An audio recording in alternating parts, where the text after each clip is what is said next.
YouTube, my name's Sean Connors and welcome back to the Outsiders channel, and in today's video I am here in a beautiful part of Northamptonshire in a club called the Red Rose Archers Club, which I recently joined back in January of this year. I have shot a bow before, but I haven't done it any length of time or any sustained length of time, and there's a huge difference. This is what this video is all about, between our clinging to the rules and the reality of actually going out and witnessing things firsthand. It can make a huge difference in your DMing, whether that's going to see a castle up close and personal, whether that's actually going out there and wearing plate mail armour to get a real feel of flavour for it, even picking up a two-handed claymore and actually trying to wield the thing. Now, archery is no different, and it can teach us so much about this hobby that we love. So that's why I'm here, to combine both my enjoyment of the hobby and hopefully to share some of the things that I've learned from it and how it's affected my DMing. Anyway, let's go round a little bit of the course. Let's not worry too much about the scoring, because as you'll see, I don't think that's going to be something we're going to really talk about too much in this video, but it will be fun to see what happens. What I'm wearing at the moment, I've got a traditional arrow setup. You can probably see at the back of me, I've got a traditional setup. I'm wearing a glove rather than a tab to pull the bows back. I feel this is more comfortable for me, and I've got an arm guard to protect me from the bowstring pulling back. I like to wear the hat when I'm going round because I just prefer it, although it's fairly sheltered in here. So without further ado, I'm going to turn the camera around in a moment and focus down on one of the targets, and I'll be shooting from about 40 metres at this target. So I'll fire 4 shots off and we'll go and have a look at how well we've done. Anyway, thanks a lot. Let's go and have a little look at it, and then we can talk about it afterwards. So from here, I'm going to be trying to shoot 45 metres to a target, and we'll see how this all pans out. That one's no good. I just recently broke the knocking off it, so let's go again. The attrition on arrows is a lot higher than you think when you're in real life, and trying to find them as well, by the way, is very difficult in a wood. A 50-50 chance is what most games give you. Let me tell you, the chances are a lot less than that, and you have to spend a long time, very dedicated amount of time to finding them. So I'll talk about that in a minute. Let's see how we do with these shots anyway. Here we go. 45 metres.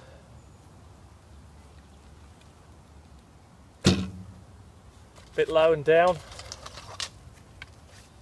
Seem to be suffering a little bit with that today. Let's see if we can bury one up her.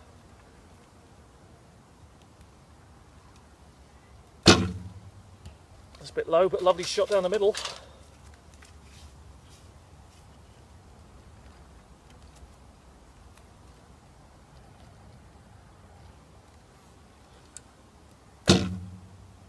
And that was a beauty, right down the gut, right near the bullseye. I'm very proud of that from 45. It looked good, it sounded good, and it was good. We'll have a look at that one in a minute.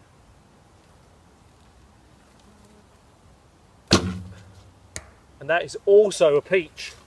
So let's take the camera, let's not switch it off. Let's have a little look. So you can see on the ground where I'm firing from, and then hopefully what you'll do is, if I switch the camera around, you can see in the distance, you can see what we're going to be walking towards. So I don't know how much of that you're actually going to see, so bear with us, it's all going to get a bit fuzzy as we walk up there. I've hit 2 good arrows here, 2 poor ones, but 2 crackers from 45 metres. And you can see as we close in, or at least I hope you can, 2 really good arrows, 2 low, 2 perfectly shot in. That's lovely shooting, that from 45. And that's the upshot of the shots. 2 went down, but 2 were right in amongst it, which I'm very proud of. So that's pretty good from 45. So what does this teach you really? Well, quite a lot really. I mean, first of all, if you actually go out in the field of archery like I do, you'll find that the first thing is you need the right equipment. You need something to protect your bowstringing hand from firing. Some people use a tab, I use a glove. The other thing is an arm guard is important, because the string recoil can clip your hand and it's very painful. And finding arrows if you miss the target, trust me, is incredibly difficult. I would say there's no way it's 50-50. It's much harder than that, particularly in a wood. Now, you can imagine if an arrow goes off to the side here. Let's see if we get a better view of it in here. Look how dense that is. So you can see how dense it is in there and what you've got to search for. I actually have a tool that I use to go searching for arrows. So I can imagine, just a homemade little tool.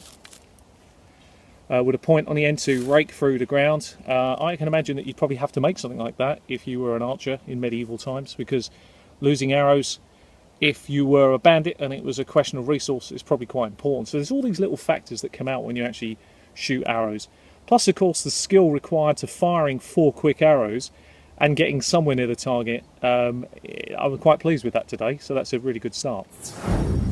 Right, so we've got the camera on now. We're going to put it here so you can see this bare target that I've got to aim at, and I'm going to step back a certain distance. I think it's about 20 yards, so I should be able to hit these. Let's see how we do. 4 quick shots on Mr. Bear, aiming for heart.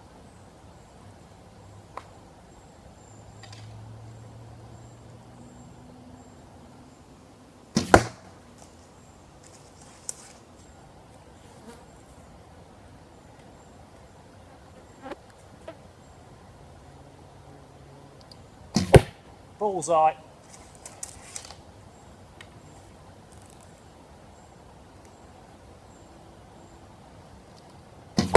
Head.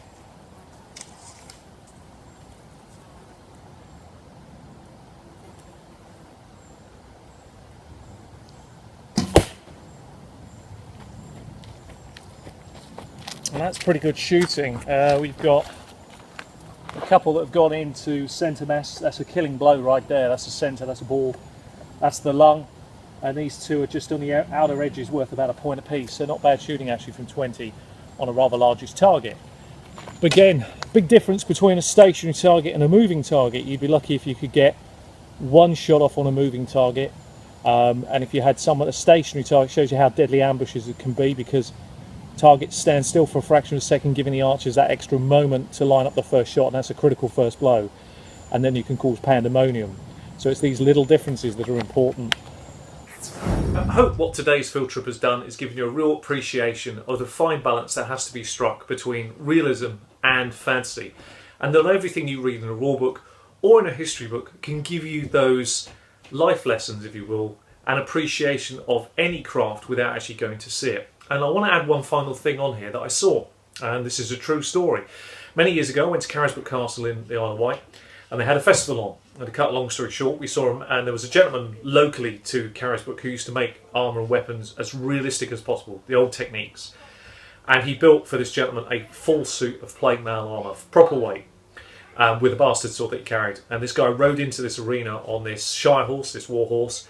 He leapt off the back of this horse with such great dexterity, then charged along this small part of this field and dived headfirst into the moat around Carisbrooke, swam it, and began climbing the other side of the wall. All this was, to him, yeah, it was hard work, I'm sure, but it looked effortless to me, and it stuck in my mind that the reality sometimes of what we see in a book and the interpretation of what can be achieved are completely two different things entirely. And we must never lose sight of that. And sometimes we have to find that balance that works best. Anyway, that's really been my archery field trip. I plan on doing a few more trips like this. Now, I've got the dice in the background for one reason, because it's time to give a prize away. I've been looking forward to this. So I've got 6 names. I will put their names along this video as well, but I'll give them in the order that they would win. Number 1, Paul Canosa. Number 2, Dungeon Master Brad. Number 3, Keith Hershey. Number 4, Fudgy McFadden. Number 5, Carell. And number 6, Lorenzo Gallotti. Those are the first 6. Now, once your name is called out, you will win a prize. And your name will not come back on the list. I will add a new name to the list, and we will keep drawing prizes till everybody has won. So, without further ado, there will be 2 rolls. The first one will determine who won, and the second roll will determine the, for want of a better word, whether it's a minor, a medium, or a major item of my stockpile that they've won. So let's find out who has won. And any second now, the dice will change, I hope. And 1 will get flashed onto the screen. I'll just start moving 3. And 3 was Keith Hershey. Our very own Keith Hershey. How lucky are you? Well done, Keith. Thank you for supplying your address. Let's find out now, Keith, what you won. Is it minor? 1 to 3 will be minor. 4, 5 will be medium. And a 6 will be major. Let's find out, Keith. Is he the first? Is it minor? It's a minor. But minor's not bad. I'll send you a list of a few minor items, Keith. And you choose which one you would like me to send you. Anyway, thank you very much for taking part in this week's video, and thank you to our first prize winner, Keith Hershey. Keep watching, keep enjoying, and for God's sake, happy gaming. That's the most important thing. Take care of yourselves and see you soon. Bye bye.